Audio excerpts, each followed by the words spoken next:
בוקר טוב, שבוע טוב, חודש טוב. Welcome to everybody.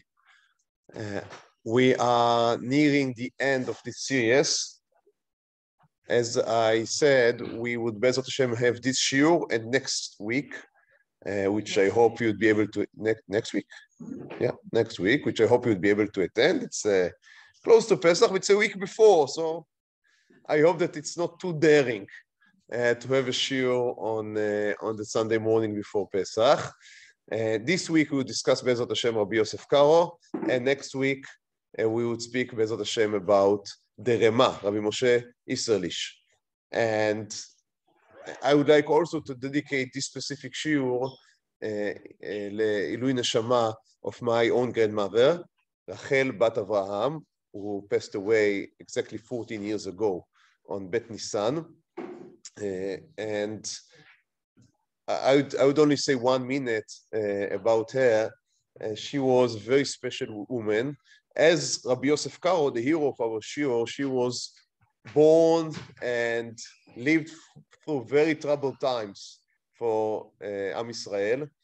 When she was 16, she arrived at Auschwitz, and from Hungary. She was born in Hungary, and was in 44. She was sent on Erev Shavuot of 44. She was sent to Auschwitz, and to the end of the war, she had been working in the war camps near Auschwitz. After the liberation, she decided to make Aliyah, just as Rabbi Yosef Karo decided after the Girush, the expulsion from Spain, to make Aliyah.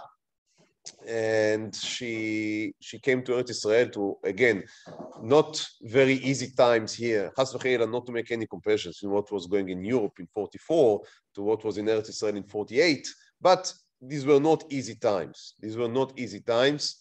And as Rabbi Yosef Karo suffered through also personal tragedy, her husband, who is my grandfather that I am named after him, Baruch, he was niftar in a very young age, and she was left during, again, the difficult 50s. Here in Eretz Israel, it was Tkufat Hatzena, times of rations, and she was left with 2 very young children, my mother and her younger brother.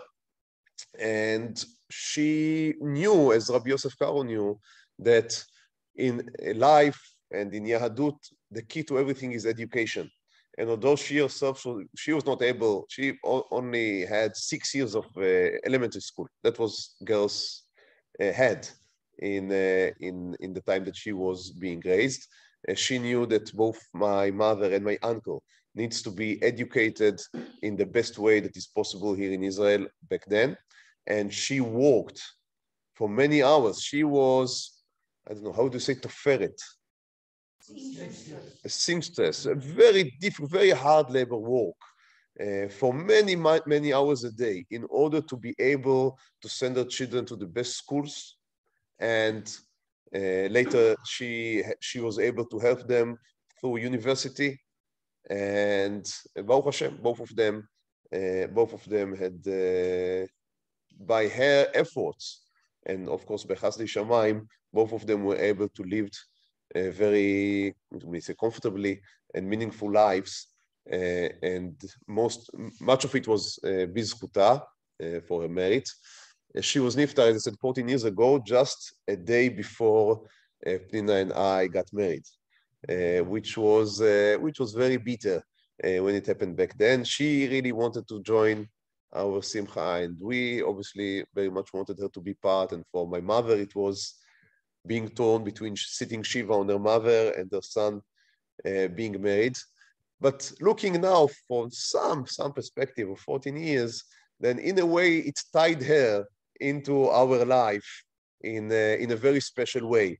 So I would say that it was very bitter when it happened. Now it's a little bittersweet that I always know that we go to the cemetery just a day before we celebrate our anniversary. And there is something to that, I think. So with these words, now I would like to begin our shiur about Maran, our teacher, Rabbi Yosef Karo. Rabbi Yosef Karo was born in 1488. And if you know your history, then that means that he was 4 years old when the great expulsion from Spain took place. Now, we are not sure if he was born in Spain, actually, in Castilla. His family, Karo, in Spanish means hayakar, that is a dear one or expensive. And we are not completely sure if he was born in Castilla. Obviously, the roots of his family are from Castilla. There is no question about that. But it may be that a few years before the expulsion, his family, his father already felt the heat and took off to Portugal.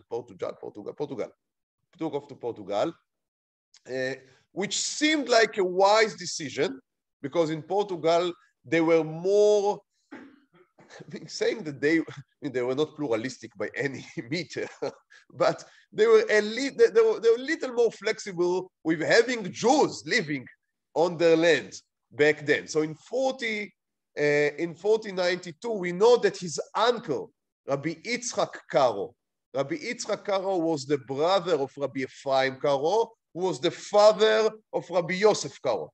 Okay, so if you can see the picture. So again, the uncle wrote a book named Toldot Yitzchak on the Parsha, and he has an introduction in which he speaks about his own life.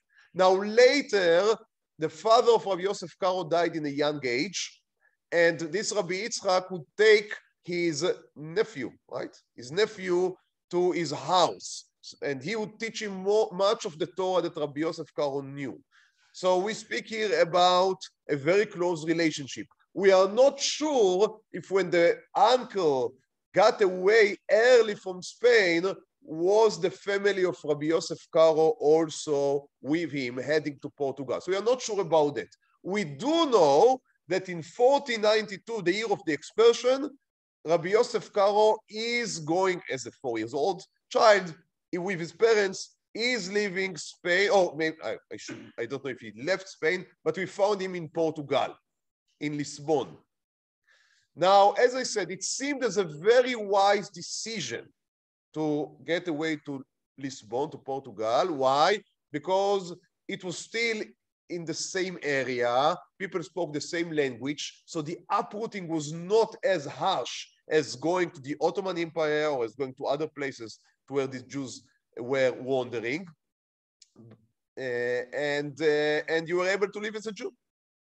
Unfortunately, although the King of Portugal gave promises that he would not force convert the Jews coming in from Spain, 6 years later, he backed away from his promises, and he did force the Jews that came to Portugal to convert. And in a sense, it was even worse than what happened in Spain, because in Spain, the king gave them a decree of, I can't remember now, I think 3 months, that they should either convert or leave Spain. These were your options. So you could leave.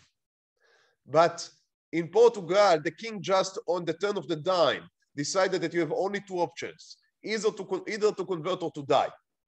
And that's it.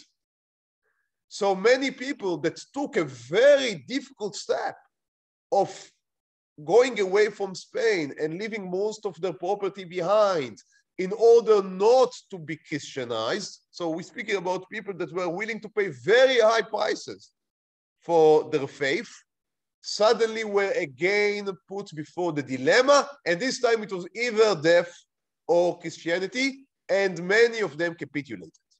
So many of them gave up, and we are not in any place, I think, to judge anyone of that era, and people paid already very high prices.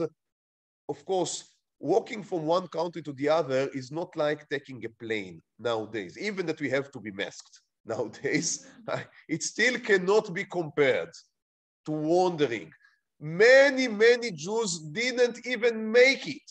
And you can imagine, if you take people that are in older age or that are very young, what are your possibilities? Can you really live? That's a very difficult situation. And now you have not even the opportunity to live. So many of them died on Kiddush Hashem. Many others were baptized, I would guess, and Christianized, and were converted, falsely converted. And even if you have been converted, although the church was not, at least not explicitly encouraging forced conversions, if you were converted, then bediavad, it works. So lechatchila, it shouldn't be by force. But bediavad, if you are converted, then that's the end of the story. You are not allowed to remain, to retain Jewish practices. And that was very difficult. Now, it may be, we are not sure about anything, but it is speculated that this Rabbi Yitzchak lost two of his sons, which should be cousins, I guess, to Rabbi Yosef Karo, Bnei Dodim. So he lost two of his sons that died on Kiddush Hashem in Portugal in these events. Now, the king of Portugal wanted to make a drama out of the Rabbanim being converted. So for them, he didn't immediately kill them when they refused, but he put them into a certain jail with very harsh conditions and waited for them to give up. And that's, it seems, again, it's a speculation, what I say, but it seems to be what is now emerging from the recent studies that at least that I was able to read. And it seems that both Rabbi Yitzchak Karo and his brother, who is the father of Rabbi Yosef Karo, this is Rabbi Ephraim Karo, both of them were jailed. And after a few months in the jail, and again, their jail is not what we have here in Talmud, right? If you had seen the jail of Talmud, which it's not anywhere that you would want to be in, but there it is nothing similar. That is a type of a one-star hotel. But when we speak about jail back then, this is a pit in the ground. That is what it is, nothing more. And they were there for a few months. And then it seems that the king decided that he cannot kill them. And they were let go. They were let go. And that is when Rabbi Ephraim Karo and his brother Rabbi Yitzchak Karo and the son Rabbi Yosef Karo all are leaving Portugal, and there's many, many other Jews of the time, they are making their way into the Ottoman Empire, which is in its expansion time. That is the age of expansion for what you would call today the Turkish Empire. It was not Turkish back then. It was Ottoman. It was extremely Muslim. It was extremely barbaric. It was extremely cruel. But the Jews were allowed to live, which was, back then, very good thing to be in. So we have to remember, in England, Jews are not, the liberal England, Jews are not allowed to live there. They were expelled, and they would only be able to go back many years later, 100 years later. And in most of the countries in Western Europe, the very enlightened peoples of Europe were not allowing Jews even to enter their land. So in France, in other places, so the Jews are moving east. The Jews of the Christendom, of the Christian kingdoms, they are moving to the east, to Ukraine, to Poland, and later to Russia was not allowing Jews to enter, but because Russia was also expanding, the Russians will find themselves against their will with Jews in their land. So that is the story of the Ashkenazic Jews. The story of the Ashkenazic Jews is going east. The story of the Sephardic Jews is mostly going to the also east, because if you're in Spain, there is no much else that you can do. So they are also moving east, but not to Eastern Europe, or most of them, not to Eastern Europe, but to the Muslim countries. So they are moving to North Africa, so to the south, from Spain is to the south and to the east. So throughout North Africa and the Ottoman Empire and to Turkey, many, many Jews found themselves in Turkey, in Greece, which also was part. We have to understand the Ottoman Empire was, in some point, they got to the gates of Vienna.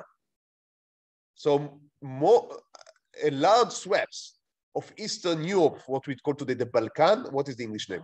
The Balkan. So all of that was part of the Ottoman Empire. I would say, between ourselves and everyone listening to the recording, that it is not a surprise the mess that was left in the Balkan has much, much to do with the way that they ruled the country. So that is just as a side note. Anyhow, but they were allowing the Jews to live. in what is, we would now say, a type B citizen. So you'd have to pay a special tax for you to be suffered in the land, and you couldn't ride a horse, and if you couldn't build a shul that would be higher than the mosque. But everything can be arranged with the right gift, which was called the bakshish. So that's A. And B, it is better than to be killed. So it was a no-brainer for the Sephardic Jews to go to the Ottoman Empire. Now, the Ottoman Empire, because it ruled most of the Middle East and parts of North Africa and parts of Europe, so we have to understand, it was like now today, the European Union. You could move between these countries without a visa and no taxes, no duty. So basically, you could live in Turkey and come to Israel once a year, and no one would stop you. That was something very special that for hundreds of years you couldn't do. For hundreds of years, the roads were extremely dangerous.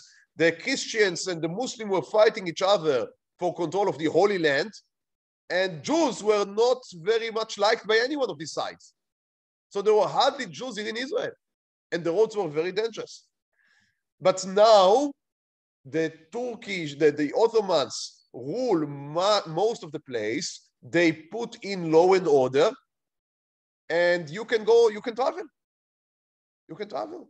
And Jews begin to come here to Eretz Israel, and many of the traditions we know today of Rabbi Shimon Bar Yochai, going to Maran, or going to Shmuel HaNavi, and Jews would come from Morocco, make a travel a few times in their lifetime, some of them once a year. They would travel to Israel, to Eretz Israel, and to what was called then the Ziyara. So that was like the, I would say today, so once, I don't know what we would call it, Aliyah LaRegel. And once a year they would come, usually by these dates of Lag BaOmer. I guess that the roads were better. It was not as hot yet, but it was not wet.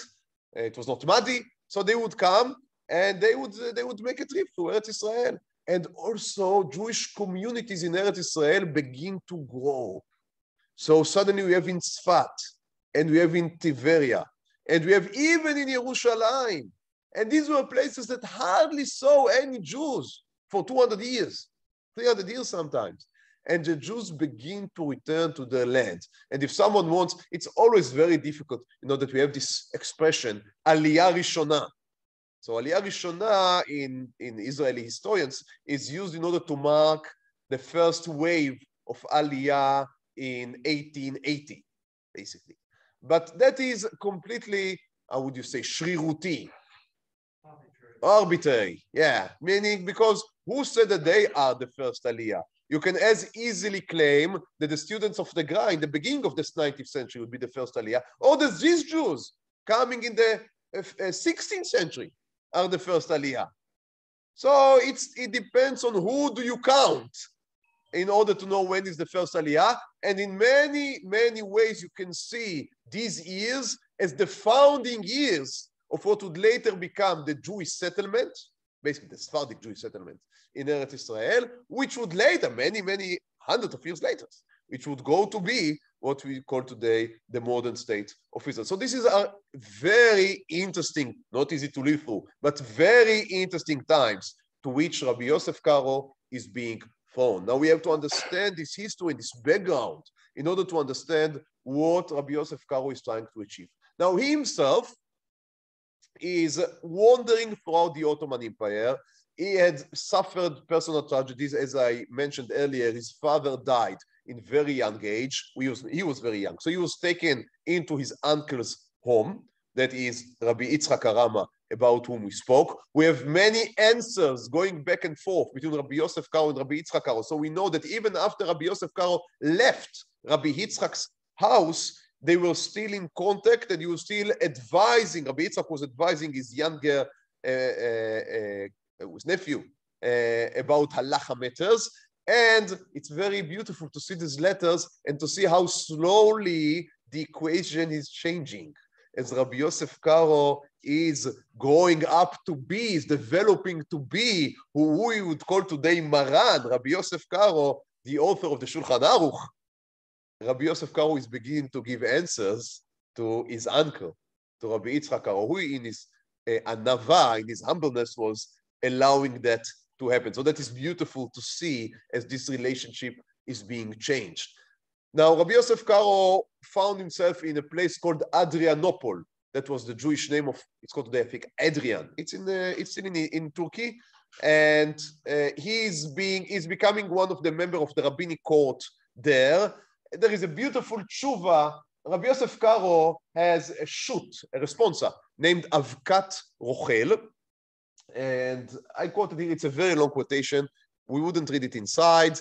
I will tell you, but the story is beautiful. And I think that it is teaching us something about the Jewish life in the Ottoman Empire, especially for the Jews coming from Spain, because they are coming from Spain.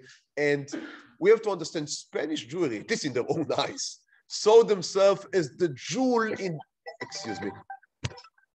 as the jewel in the crown of Yahudut. It was very special. And they felt that they are the best lamdanim, the best scholars, the best Torah, they have the best Torah knowledge, they have the best culture, Jewish culture, poets and writers. So everywhere they came, they were not easily blending into the regular communities of what we call today the Muslim Jewish, meaning the Jews of the Muslim countries in Morocco and in Algeria and in Turkey and in other places. They retained their own communities. So you had the Jews of Castilla. Excuse me, just a second. Okay.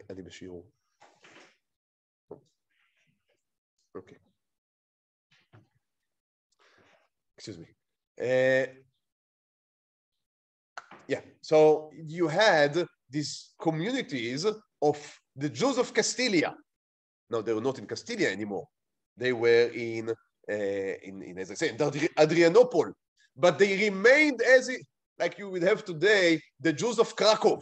They would have their own shul, and they would be proud of their traditions from Krakow. But they are now not in Krakow, right? They are Hasidut of Gur, but most of the Hasidim of Gur, I would guess, never saw the city of Gur. Maybe they are doing, I have no idea. Maybe they are doing the travels, but they never saw Gur. Landsman, exactly, the Landsman. Yeah, that's right. So we had the same phenomena in the 20th century or in the 19th century when Jews came to different places and they remained in the local the local communities that came. But here it was even difficult for them to get married to the Jews of the other locales. So it's very interesting. It took a long time, and in most of the places, what happened, because the Jews coming from Spain were so proud of their tradition, that instead of them becoming a part and disappearing into the local communities, it happened the other way around.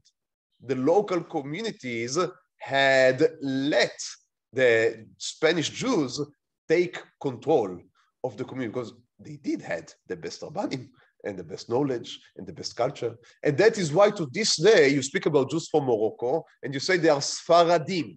What do you mean they are Sfaradim?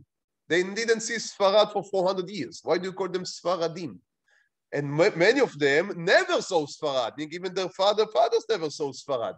But because the Spanish Jews were so influential when they came there, that the whole place was now seen as a Sfaradi.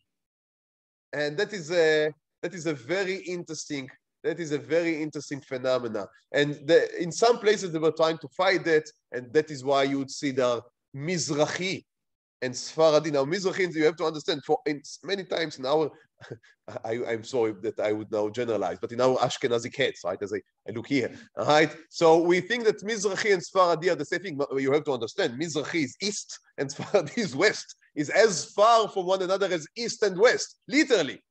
So it was, in many places, it was a real culture, war of cultures. So we have here a very interesting answer about a local Rav, and there is a young Jew coming from Castilla, or young rabbi coming from Castilia. And this young rabbi is beginning to give shiurim in the shul without asking for permission. So the rabbi is chasing him out of the shul. He doesn't let him to give shiurim in his shul. So the young rabbi begins to give shiurim in his own house. And as you can imagine, as it happens, there are more Jews coming to the shiurim of the young rabbi than there are Jews coming for the shiurim of the old rabbi. And some of you who lived enough maybe saw these type of things happen in different communities. So the rabbi, now it is a very embarrassing situation, right? Because now the rabbi has to fight, the old rabbi is now fighting against Torah.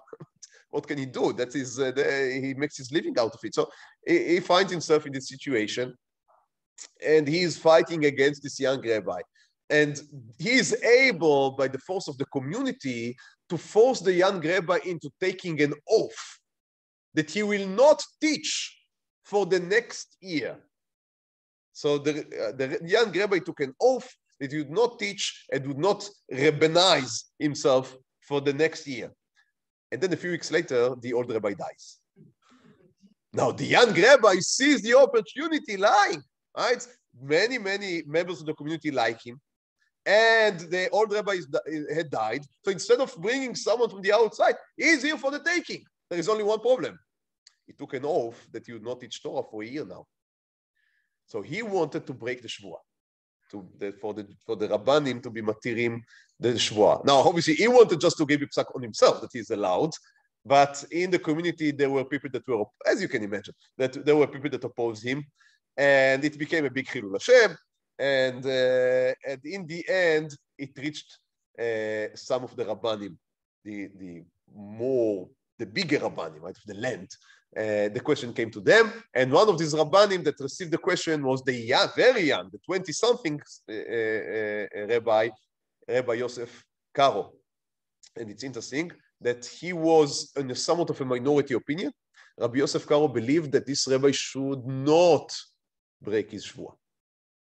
And by that, he should respect the local community and not seize the opportunity to take control over the local community. It's very interesting. Obviously, it's also halachi. It's not only the question, as I said, of between new and old. It's also the question of shvuah, and there's a long halachic discussion. So it's not as simple. I'm not trying to oversimplify it. And it's as you can say, it's a long tshuva, and I brought only a very short part of this tshuva. It is interesting to see, by the way, את הדברים האלה כתבתי במרוצה, ודחיפת חמת המציק, המלאך המשחית בעם בדבר. ולולי זה אפשר היינו מרחיבים הדיבור. So he says, you know, I wrote this tshuva when there was a plague in the city. So I was not able to sit and write a tshuva because when there was a plague, they had to run away outside of the city. So they were not necessarily quarantining themselves, but they were running away. They believed that the disease is in the air. So if you are living, now it's not so far from the truth. What they didn't understand is that the concept of it's not in the air, it's in the people that are sick. So if you are running, but one of the people that are running with you already has the virus or the germs inside him, it will not help you to run. It will just expand the disease. They didn't have it, and that caused it was a source of a lot of tragedies.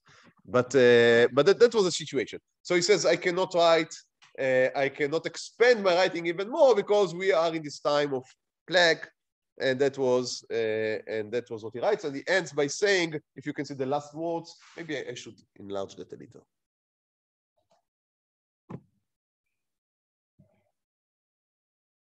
Right. So if you can see. Ne'um Hatzair Yosef Karo. So the words of the young one, Rabbi Yosef Karo. Okay, so that is in time in Adrianople. After this time in Adrianople, he is continuing his wandering. We are not sure why. That's something that we have to say. He is looking for something. We are not sure what he is looking for. Was he looking for rabbis to learn with? Was he maybe looking, now we begin to speak about that, he was a mekubal. Maybe he was looking for the secrets of the Torah. And because back then there were no shiurim of Kabbalah, then he had to go and look after the people that are, knowledgeable in the secrets of Torah. And you have to meet each one of them and sit with him for a year, for a two, learn his secrets, and then continue. So maybe that was what he was doing. We are not sure. We are not sure. But he's wandering through. And while he's wandering through, he is having what we would call today mystical visions.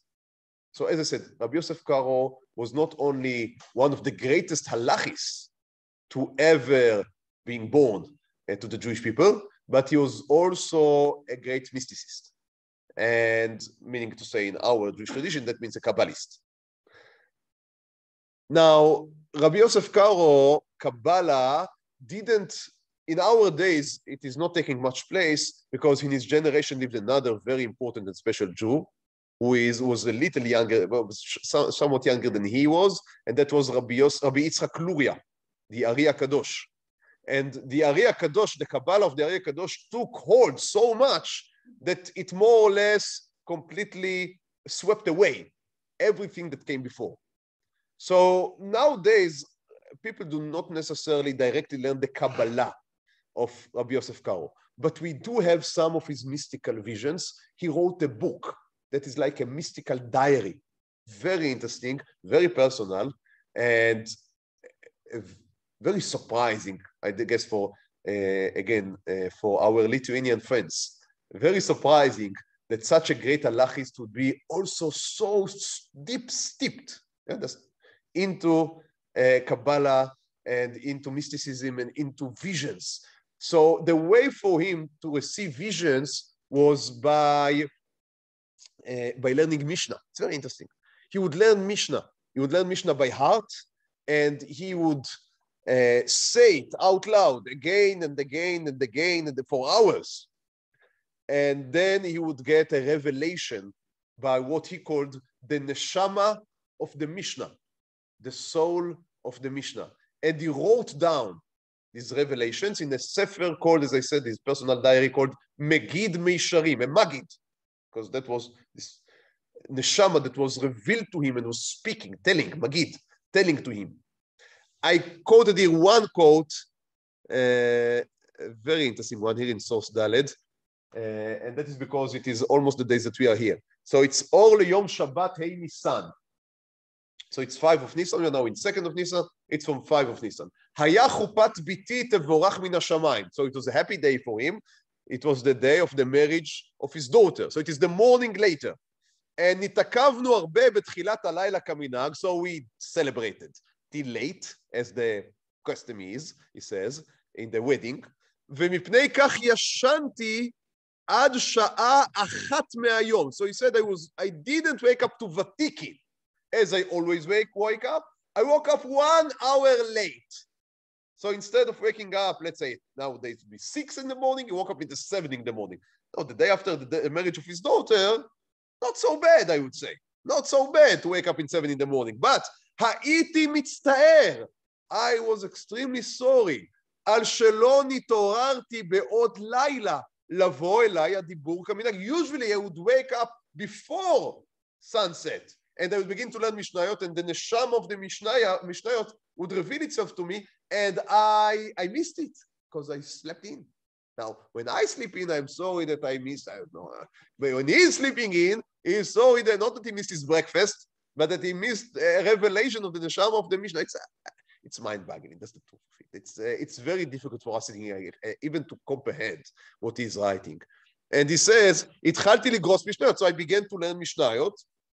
והנה כל דודי דופק. And suddenly the voice of my beloved is knocking.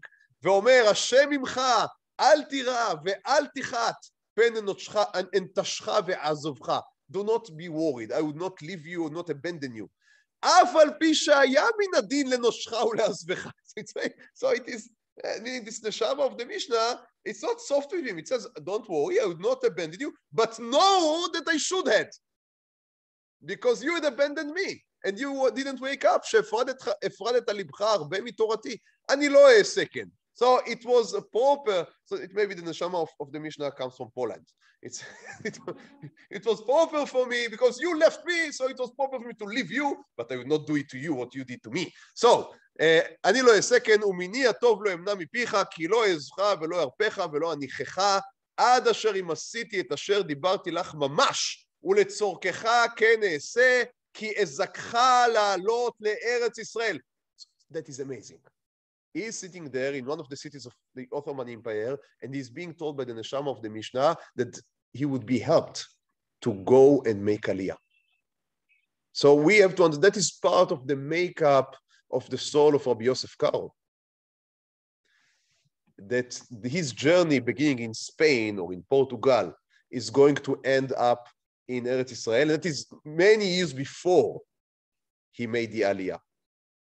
So you should go there, ולהתחבר שם עם החברים, ולהרביץ תורה, ולהעמיד תלמידים הרבה, ולהשיב רבים מעוון. So you would get the merit to be there and to teach Torah. And we know what he did with that, right? He wrote the Bet Yosef and the Shulchan Aruch. So he had what we may say an inner calling. It was not so inner, it was almost from outside. He knew that he's special, that he was designated for a great role in the Jewish people. ואחר כך הזכך לי תוקדה על קדושת שמי, and then you'd merit to be burned, ליתוקדה, for the sanctity of my name.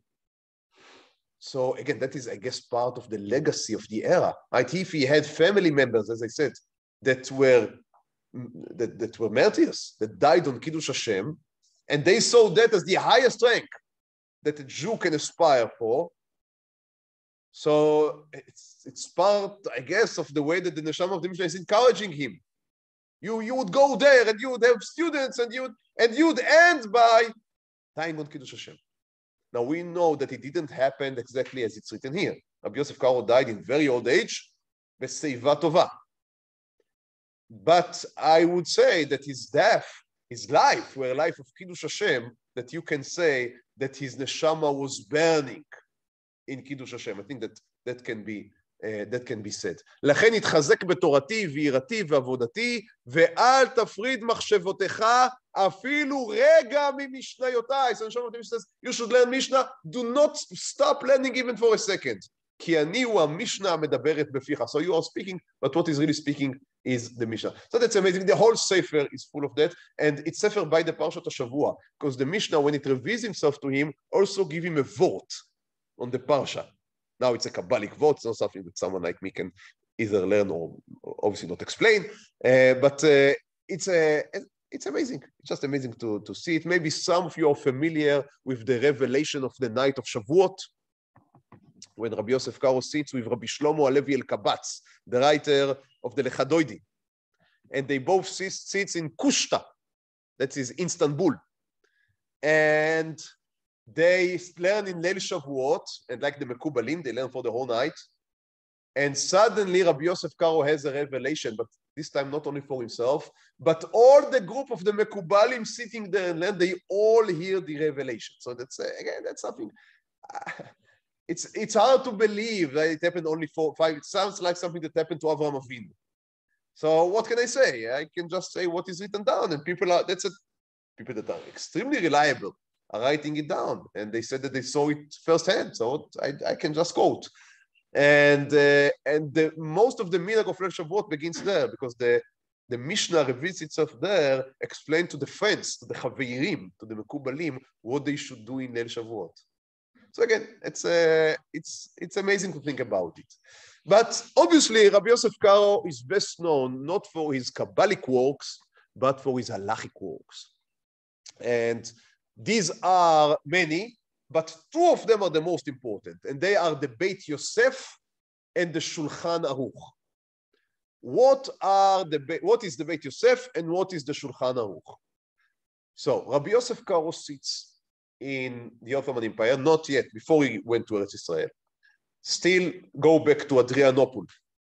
He sits there as a young man, again, 20-something, 30-something, and he has this feeling that he is living in the end of one era and the beginning of another. And we spoke about that for the last few shiurim, because everyone knew that. And even people that couldn't understand the hints or the writing on the wall understood it when the whole wall collapsed, when the Spanish Jews were expelled. So obviously things are changing rapidly, and Jews are beginning to make aliyah. So everything is being connected to a feeling of redemption, because that happens many times, that after a major disaster, calamity, people believe it must be the end. Right? We cannot continue to live as normal because the war that ended, and for Spanish Jews, the war that ended in the expulsion. So it must be that redemption is behind the door. It must be. It cannot be otherwise. There were many people coming out of World War II with the same feeling. And obviously, what we are having here, the beginning of our redemption, Bezrat Hashem, the establishment of the State of Israel, just strengthened this belief that World War II is like some type of a Gog and Magog. And here we are in the beginning of redemption. And Rabbi Yosef Karo is feeling the same thing, that the expulsion from Spain and what happens to the Ashkenazic Jews is the end of an era. It's an end of an epoch. And we are now standing in the beginning of a new one, hopefully of redemption. And Jews are coming to Eretz Israel. And he also has to go to Eretz Israel and to begin to re-establish the centrality of Torah authority. Because what happened during the 1,000 years, 1,500 years, between the Churban and the life of Rabbi Yosef Karo, is that the Torah that was supposed to be handled by the Sanhedrin, which is one main central authority, had been broken down to thousands of authorities. And you have the Jews in France, and the Jews in Germany, and the Jews in Spain, and every place has its own rabbi and its own tradition. And Rabbi Yosef Karo says it's time, as we are coming back to Eretz Israel, it is time to re-establish Torah authority. And he is obviously not the only one thinking about that. There is another very important rabbi of the time, much less known, named the Mahari Beirav. The Mahari Abuav. The Mahari Abuav. Some of you may know the shul in Zefat, the Mahari Abuav shul. And Mahari Abuav decides that he would renew the smicha, the rabbinic ordination. Now, I also have rabbinic ordination, but my rabbinic ordination is, unfortunately, a pale mimic of what was supposed to be rabbinic ordination. Not only because I'm a pale mimic of a rabbi, but also because the ordination has broken the chain of, that's the right word, right? The chain of ordination has broken down. It came from Moshe Rabbeinu and throughout all of generations to the time of the Amoraim, and sometimes during the time of the Amoraim, because it has to be done in Eretz Israel. It was extremely difficult under the Roman Empire. They have banned it. And although the Rabbanim gave their life many times to be able to ordain, in the end, they couldn't have it anymore, and it was broken. And you cannot renew it only by the agreement of all the Rabbanim on Eretz Israel. And now let's see you reaching an agreement with all of the Rabbanim of Eretz Israel who should be the new rabbi that would be ordained. But the Mahari Abuav says, I'm able to find one. And that is Rabbi Yosef Karo. And he's ordaining Rabbi Yosef Karo, Rabbi Yosef Karo becoming ordained, a real musmach.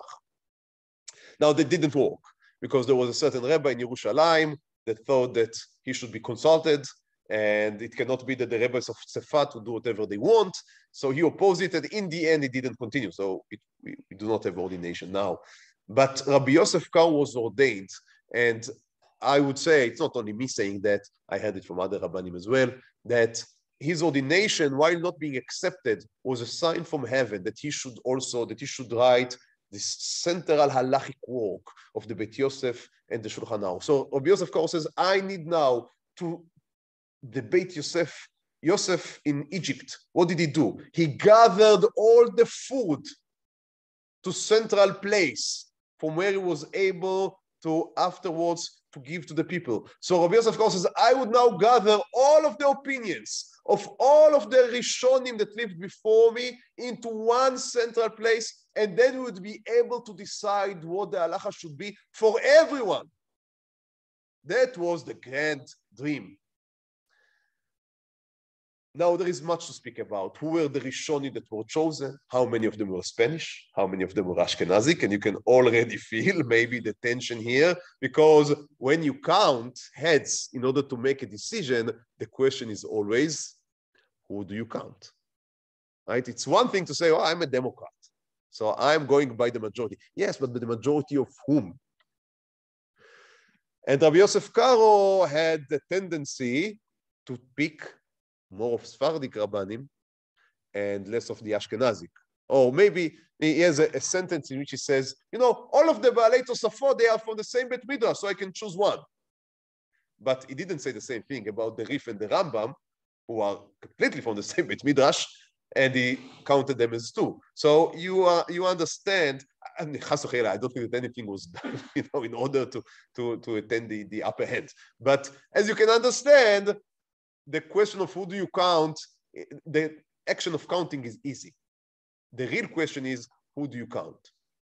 And that caused some machlokot that I would speak about in Mirza Hashem next week when we would speak about Rabbi Moshe Isserlich. But we have to understand this great achievement. Now, the Bet Yosef is an encyclopedic work on the Tur. The Tur is a halachic book written by Rabbi Yaakov ben Rabbi Asher, the son of the Rosh. If you remember a few shiurim ago, the Rosh, Rabbi Asher, when in Ashkenaz it became unbearable for Jews to live, then he ran away, he flew away to the west, to Spain.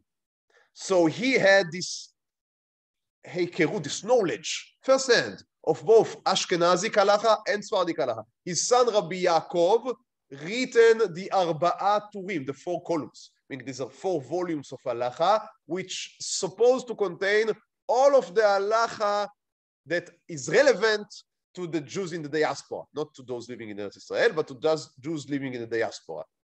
And that was the beginning of the gathering of the opinions, but it was still not completely encompassing. So the Rabbi Yosef Karo takes this work and says, I would build on it.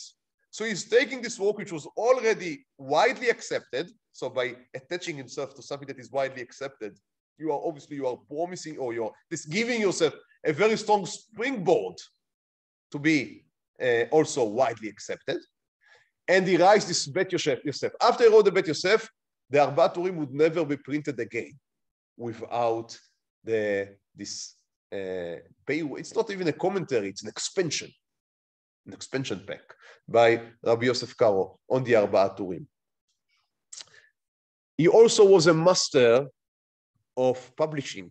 The print is invented just now in the life of Rabbi Yosef Karo, and he knows how to use it. So he is one of the first, maybe the first, I didn't check, but obviously one of the first Rabbanim that sees his works being printed in his own life, and not only one edition, but more. Even nowadays, printing more than one edition is a nice achievement. So he's printing editions. He knows that's the right way. Decimate is a good word. Or decimate is to destroy, but it's also to spread, right? Disseminate, oh, thank you. So he finds the way to disseminate his works by printing, and he takes the Jewish world by storm, because everyone needs it. Ashkenazim, Sfaradim, you have a whole library. It's like Project Shoot. You have a whole library in one book. It is amazing. It is amazing that one man was able to do this work, to gather all of the opinions from all of the books that are not in the order of the Tur. So he needed to go through these books and pull the right opinion to the right place and write it down. It took him 22 years. 22 years with a pencil, with a pen and a paper, no computers. And while he's wandering through the Ottoman Empire, he completed it in Sefat. He began in the Adrianople, wandering through the Ottoman Empire, and completed it in Sefat. And as I said, it was immediately a bestseller. No rabbi would be able to give ever a psak without first consulting, to this day, without ever consulting with the Bet Yosef. He has everything there, everything to his time is there. From the Gemara to his days, it's an amazing work. And as I said, he also give you the final psak, hopefully, because that would be now the final psak accepted by all the Jews that would come to Eretz Israel and establishing the kingdom of Mashiach. It didn't work exactly that way, because in Ashkenaz they had different opinions about how you should paskin halacha and who are the rabbanim. Not only who are the rabbanim you should count, also what is the process of halacha paskening. And should you go to the first earlier sources, that is the Sephardic fashion, or should you go to the last sources, halacha kebatrai, halacha is as recent generations. That is more of the Ashkenazic approach, which is more pro-minhagim. So that was a very thorny question that caused tensions and machlokot, as I would speak about, as I said, next week. So it didn't exactly work as he wanted, but nonetheless, this work became, as I said, one of the maybe most fundamental works of halacha. It didn't finish by that. That was the Beit Yosef. Now, nowadays, the Beit Yosef is more known to Rabbanim, less to the masses. Why? Because he understood, Rabbi Yosef Karo, that the Beit Yosef is a great work, but it's a giant work, gigantic work. So he needs something that will be more accessible. In order to have something that is more accessible, he wrote a kitzur, a shorthand of the Beit Yosef, which he called the Shulchan Aruch. Now, the Shulchan Aruch, what does it mean? The Shulchan Aruch, it's a set table. Just sit down and eat. So it's a Shulchan, it's very easy to read. Nowadays, the Shulchan Aruch is full of commentaries on the sense. It's very difficult. But if you take, there are editions in which you have only the Shulchan Aruch. It's a fairly easy book. You need to know Hebrew. But if you know your Hebrew, it's a fairly easy book, giving you the final decision on almost every question you can have. And Rabbi Yosef Karo envisioned that people would learn the whole of the Shulchan Aruch every 30 days. Now, I guess that he a little overestimated the regular Jew or even the regular Rav. And, okay, it was Rabbi Yosef Karo. Sometimes it's difficult for people in this madrega to understand, people like me. So why you don't learn the whole Shulchan Aruch in 30 days? Because it takes me 30 days only to read your introduction. Okay, but nonetheless, obviously the Shulchan Aruch became, the Shulchan Aruch is not only a book we use, it's a brand name. It's the name, it's what we call, we say in Yiddish, a Jew of a Shulchan Aruch is a Shulchan Aruch Jew, right? That is something, you don't say he's a Gemara Jew, you don't say he's a Mishnah, say he's a Shulchan Aruch Jew. That is amazing. It's not because we necessarily follow everything that is in the Shulchan Aruch. I would tell you a secret, in many things we do not follow the Shulchan Aruch, because we have other poskim as well. He's not the only posek. I don't know even if he's the most important. He's a very important posek, obviously. But what he did was to codify the Jewish experience into one, not only the Jewish halacha, the Jewish experience into one book. And by that, he really became the closer of an era. By his own hands, he finished the era of the Rishonim. If you made it into the Beit Yosef in the Shulchan Aruch, then you are in. If you did not, you are out. And from there on, because no work can be done without seeing the Beit Yosef in the Shulchan Aruch, from there on, we are moving from the time of the Rishonim to the time of the Achronim. So that is the closure to our series on the Rishonim. But that is from the Sephardic side. How the Ashkenazic side fits in, that, Imir Hashem, would be done next week. Thank you all for joining us today. I really hope that you would be able to save the time next week also to be here. Bye-bye.